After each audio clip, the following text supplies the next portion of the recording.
Welcome back to Randomly Generated Conversations. Today we have with us my other son, Caleb. Hi. And let's hope he's more vocal than he was just right then. First conversation, or first topic. If you could be anybody else for a day, who would you choose to be and why? I'm going to give this to Caleb first. I would choose to be, I don't know. Harry Potter.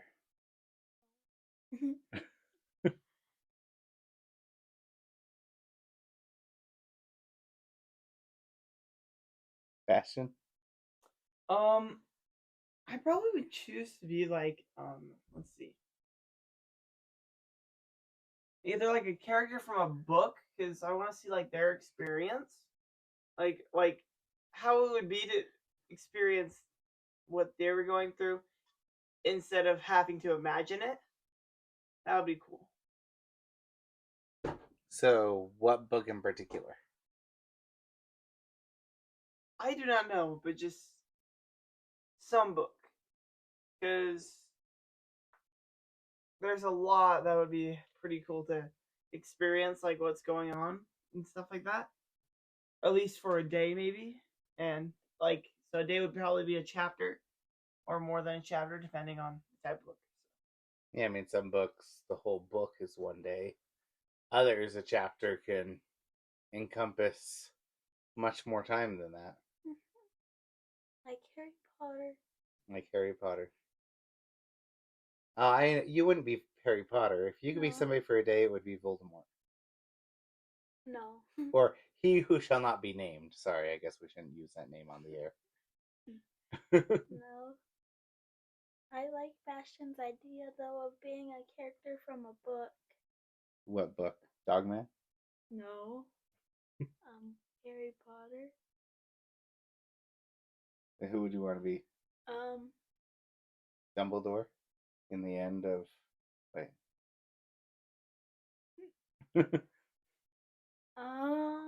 Got it. Ron Weasley. I would like to be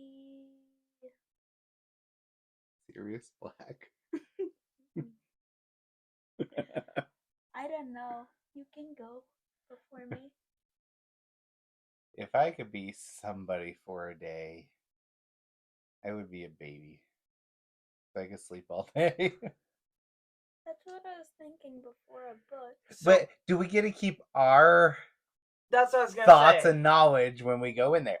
Or even if we don't get to keep our knowledge when we're that person, do we get to keep when we come back to ourselves?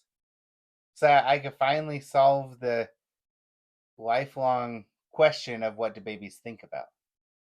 Right? I could be the baby for a day, and then when I come back to myself, I keep the memories.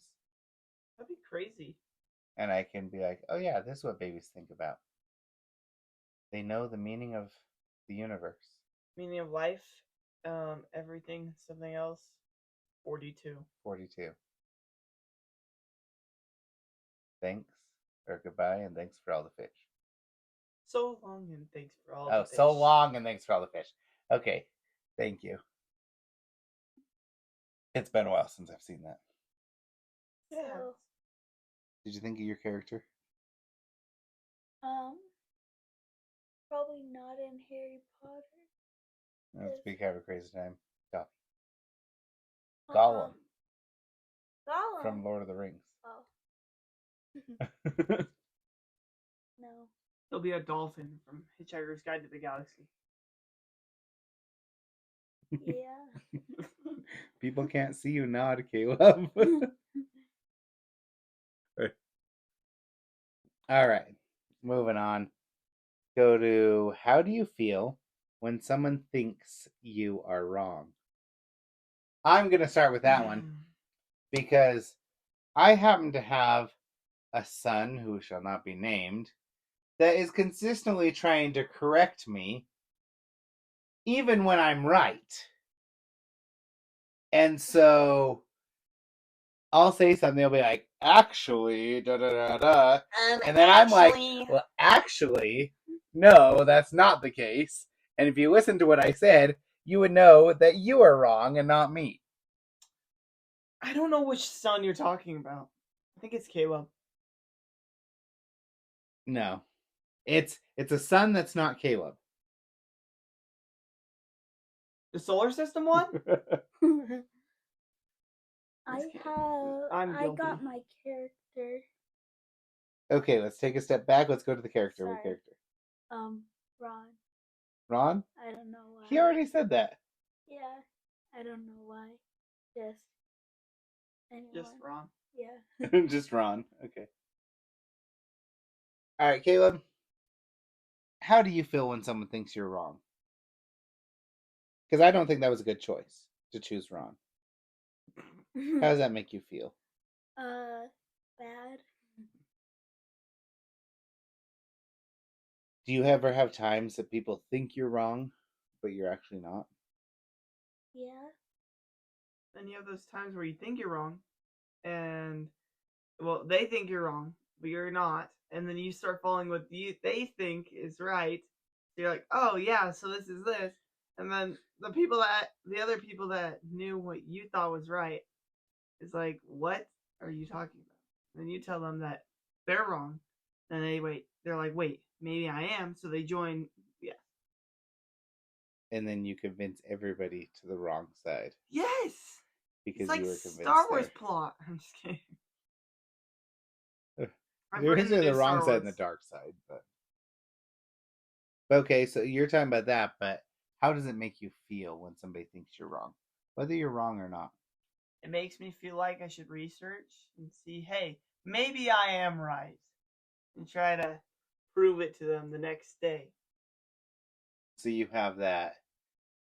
It's not really a revenge, but that, hey, I'm going to stick it to them, right? Yep.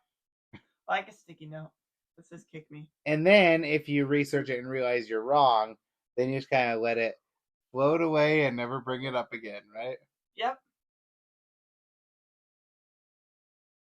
He has to do that one a lot. Okay. Like I said, the sticky note that says kick me, you put it on them. If it works, well, you stick it to them. If it works, then great. If it doesn't, you let it flow away and never pick it up again. Okay. So, going back to Caleb. I'm going to give you another question. And this time, answer this question and not like the previous question. Okay. Just kidding. Okay. If you were stuck in an elevator for a day, who would you want to be stuck with?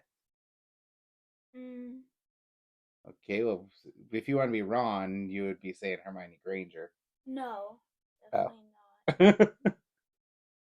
Okay. But I would think my dad or my mom or one of my parents. So we're stuck in the elevator for a day. Mm-hmm.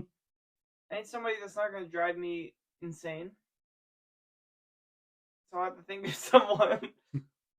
Because I can stand, I love being with my family for like days and days.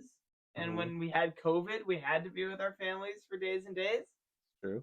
But it starts to get like, if you're crammed in one room, let's go with that before an elevator. If you're crammed in one room with your entire family, we're not going with your entire family, but you would get bugged. So I'd have to think of someone that wouldn't bug me, so it'd be like an enemy. Even though they'd bug me still. At least, like, maybe we could become friends after all this time being stuck in a stinking elevator. Because then you can convince them, hey, maybe if we try to work together, we can get out. And then you make friends. Not with friends that you already made, and then it just starts to break the friendship because you're over here stuck in the elevator yelling at each other. What did you do? So you found the key to resolving any movie or book, right? Just stick Harry and Voldemort in an elevator together. Just stick Luke and Darth Vader in an elevator together. Yeah, because eventually he'll tell him that he'll go, Luke, I am your father. And he'll be over here, and Luke will scream no. Nobody will hear him because he's stuck in the elevator. Anyway, They won't kill each other if he's his father, and they won't have their armies with them either. Let's actually think this through. Never mind. He did kind of chop off his arms. So it was kind of like he was almost in an elevator type scenario when he got his hand chopped off I'm not by meaning his father. So, I mean, sorry if that gave away anything, but that movie's like, 40 years old.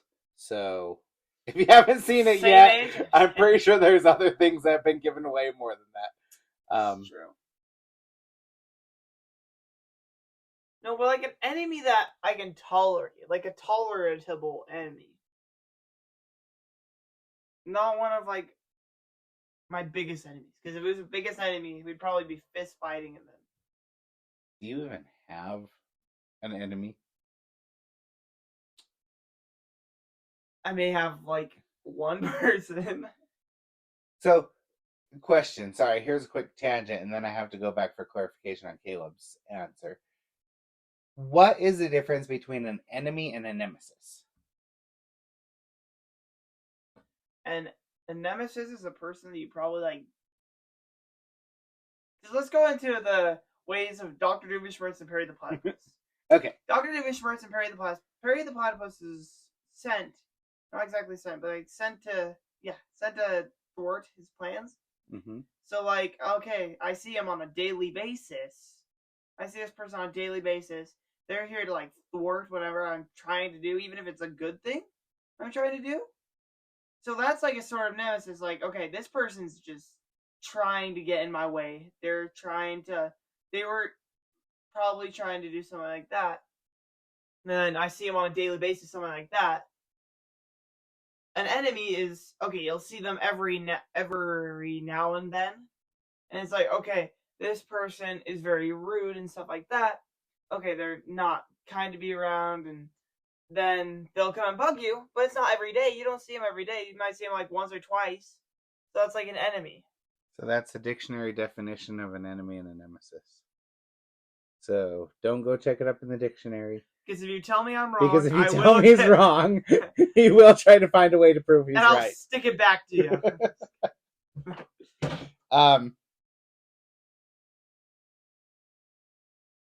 Under my impression, a nemesis is more when.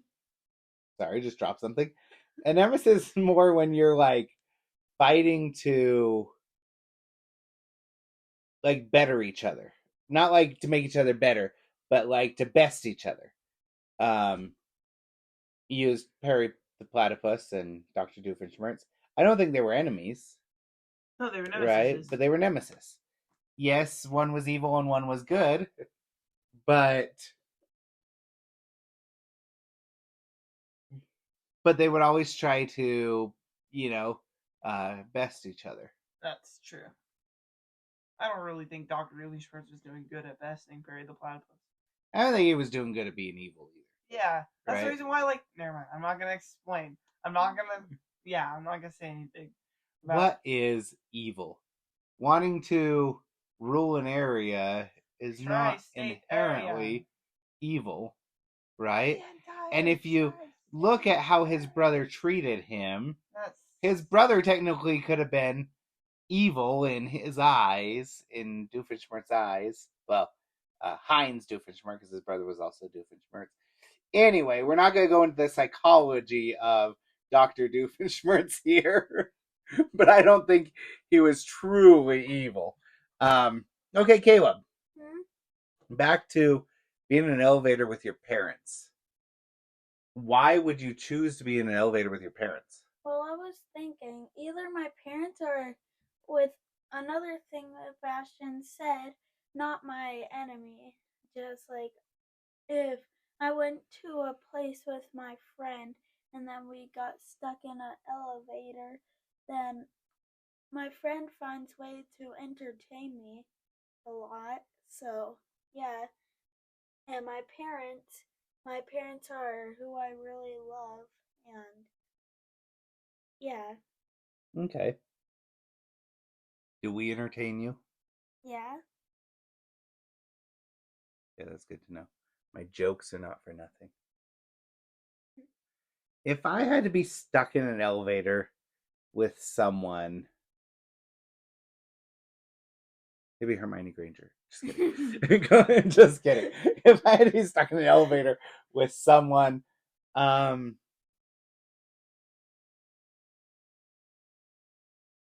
think being stuck either with a family member I get along with, or yes, I could be stuck with Caleb. My wife would be fine, although she wouldn't want to be stuck in the elevator and she'd be panicking the whole time. So I don't think I want to be stuck with her. Or a complete stranger. So hear me out on this. If I'm stuck with a complete stranger, one of a couple things can happen. First, I make a new friend. We leave the elevator after a day, and now we keep in touch via text message or Facebook or whatever. We have a full day to figure out how to better the elevator system, and we go into business together. And we start a lucrative business of finding better ways to go up and down than an elevator. An escalator's better because then if it breaks down, you can just You walk just walk, upstairs. right? Yeah, if it was be stuck on an escalator with, I'd be a little worried about the question. Or we just don't talk to each other. I go sit in the corner and sleep. So either way, it's fine. Well, you're gonna be sleeping, and the guy or the girl's just gonna go rummage through your stuff and like, okay, do they have loose change in their I'm on an elevator. What would I have with me? And not like I'm carrying a suitcase or anything. Well, what I wasn't planning to get stuck on an elevator. Oh yeah, I have my suitcase with my pillow and my sleeping bag and everything, just in case I get stuck on an elevator. What are they gonna steal from me? Loose change? Who has that nowadays? And if you have it, then you're just trying to get rid of it anyway. True. What good would it do them? Most elevators don't have like vending machines or anything. Not yet, they don't. Also, if I was there with a stranger, never mind. I'm not gonna go down the cannibalism route. Just kidding. No, it's just a day, okay? It's just a day. No food, no water, I guess? Well, no food, no water. I would think, right, if you're stuck on an elevator for a day, you would have either tried to find a way out. You'd be on the phone with somebody else anyway. Emergency crews would try to get you. And why would you be there for a full day anyway? Caleb? I think I found a way, but you would get arrested. So, What, for cannibalism? No. So, you're in a shopping mall and then you buy all this food and stuff. You're going up the elevator and it breaks down and you're stuck in there for a day. So, you just eat all the food. Oh, wait. You already bought it. So, you wouldn't get arrested because you bought the food. Thief! And food. If you were there with a stranger, you wouldn't have to share. I mean, just kidding. The nice thing you would do is share. Take the fair share. Here's the thing: we don't know if the stranger's a thief. We don't know if the stranger. Yeah, we're not gonna go on the infinite possibilities of what the stranger could be like. But the stranger could be a nice person because most people are nice. Yeah, I would say 80% chance you get a normal, kind individual. There's that 20% chance of having a psychopath, but I'll take that chance. Yeah. Okay. Also, a lot of people I've seen on the elevator, or I've been in the elevator with you guys, have been really nice to us. We only go on the nice elevators. You haven't been on one of the evil ones yet. I mean, not evil, bad ones. I've gone on one that started rocking.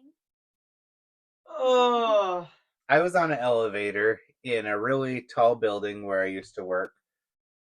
And I would have thought, of all elevators, this is the least one that I would have any issues with.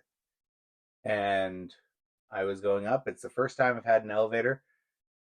It'd be going, okay, 11th floor, 12th floor, 13th floor, 12th floor, 13th floor, and it really just dropped to floor, but hardly noticed. And I was working janitorial with my wife at a place, and that elevator, you'd step on right before it start moving, it would do a clunk, and it would drop under you and then start moving. But it was still not as scary as the stairs, so we still took the elevator. All right, moving along from elevators, we're gonna go. If you were an author, what would you write about? I would probably write about. Okay, I would probably write about. I would probably. I would probably write about. I don't know. I lost it. I forgot what I was gonna say. Well, I'm already sort of an author, so I write a science fiction book. Okay. Because I have a sci-fi book that we're technically writing, and it's a sci-fi, I'd say fantasy sort of. Okay. So, yeah, pretty fun. If I was an author, I would write fantasy. I've always enjoyed fantasy novels. It doesn't have to be high fantasy with mages and elves and woodland creatures or whatever. That's what I was thinking of. But I mean that's fun, and I definitely would write about that. But also modern day fantasy as well, right? Like not just we always when we or at least when I think about fantasy, I always put it in this either a different universe or way back in the day, right? Horses, there wasn't cars or anything else. Everybody's fighting with swords and all that. But there is still modern day style fantasy. So, yes, Q? So I have. Sorry. That's okay. So I have a book I would like to make. It's about this. I don't know what the main character is gonna be, but I know the bad guys. There's gonna be a unicorn, a ogre, and a mage. Those three people, and they're trying to get past those three people. Give me an ogre mage riding a unicorn. Okay. Just combine it You into should write one a story person. called The Undead King. And it's like the skeletons and stuff, like the fantasy world's perspective of the good guys, like the bad guys' perspective of the good guys. So like what they think, when they really think they're the good guys and the other people are the bad guys, what they think at the time of like, okay, so we're being attacked, even though we invoked the attacking at first. They attacked because we were skeletons or something like that. They attacked us because we're these monsters. Now we retaliate, and they're sending people on quests to come to destroy us. What is this? Right, doing it from the other side. I was thinking it will be like a little gnome or a elf. Okay. And each one has a different place. This unicorn will be like a dark magic unicorn. It will be like a purple unicorn, and And I had one horn flying purple people. I don't know. No. One horn flying purple unicorn. So then the unicorn has this palace that so that she so her palace has is made out of food, Okay. but it's poisoned. Okay. And there's like little food creatures who come and start attacking if you get too close. I don't know. And then, that's kind of cool. And then the ogre will have like, well, before the mage will actually be a necromancer, and they would be like in a graveyard, and they would have skeletons. They attack with skeletons. Spooky, scary skeletons. And then the last one, which is the boss of them, the ogre, and so what he does, he has, I don't know, a powerful club. Like, oh, not that type of club? No, No. not that Oh, type okay. of club. Or Welcome like, to the club now. Da, da, da, da, da. or like, not a, or if not an ogre, like a rock golem, and Oh, not that type of rock either. Okay. and or an evil pixie, Precious. Oh, I'm just kidding. or an evil pixie, but like the rock guy will have little trolls that that are rocks, Okay. like from Frozen, Uh-huh. and like they're rocks, and then they go to attack. Yeah. And their signature attack is a rock and roll. Yes, that should be it. And then what the elf is trying to do is, sorry. No. So what the elf is trying to do is, so they stole something from him, and he's and the elf's trying to get it back from them. They stole the princess and the master Wow. Da, da, da. And the ogre's name is Da, Ganondorf. da, da, da, da, da. Da, da, da, da, da, da, da. He's an elf. Link is Oh, an elf. that actually sounds good. Da, Like da, da, having da. a sword inside of the rock golem, and so So sword in the stone. yeah, like And so it's King Arthur. He pulls the sword out and he becomes king. so then basically he climbs on top of the rock golem, climbs on top of the head, then tries to get the sword out, but it doesn't work. So then he keeps trying, and then he started thinking about the past, and all of a sudden the sword came out. Yeah. And then there was peace in the world. Pieces of rock. Oh my gosh. Doesn't rock always bring peace? Because the sword was supposed to be in an altar. I would read that story. Well, I already heard the whole story, but I would read it. Too. If I could write a story, I guess the story I would write would be the non-dead king. Not the undead king, but the non-dead king. It follows the life of a king that's very much alive, doing mundane tasks, ordering people around, and just living a very boring life. Thank you for joining us today, and look for the upcoming book, Non-Dead King. Thank you.